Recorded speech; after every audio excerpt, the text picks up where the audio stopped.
চট্টগ্রামের সীতাকুণ্ডে BM container ডিপোতে ভয়াবহ বিস্ফোরণের ঘটনা ঘটেছে।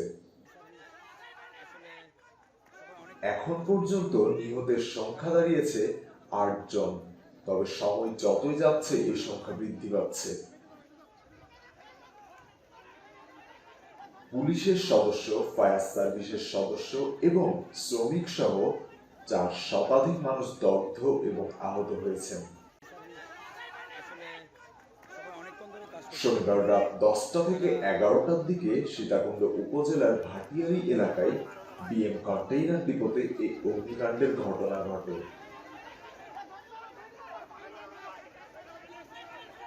সারা রাত চেষ্টা করেও ফায়ার সার্ভিস সদস্যরা আগুন নিয়ন্ত্রণে আনতে পারেননি।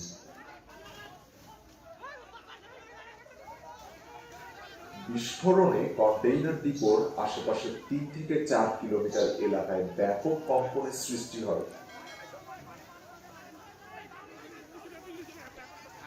আশেপাশের শতাধিক ঘরবাড়ির জানালার কাঁচ ভেঙে পড়েছে।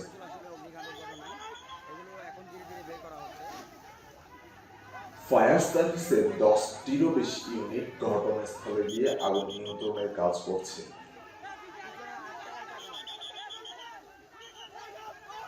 কন্টেইনার ডিপোতে আমদানি ও রপ্তানির বিভিন্ন মালামাল কন্টেইনারে রয়েছে।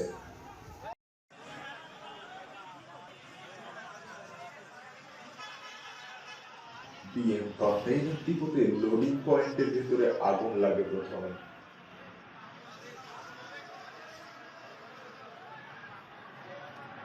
এক কন্টেইনার থেকে অন্য কন্টেইনারে আগুন ছড়িয়ে পড়ে।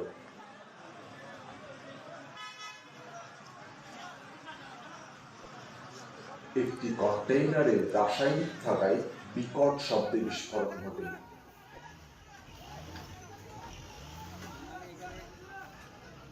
ভুক্তভোগীদের জন্য সকল দেশবাসী দোয়া করবেন।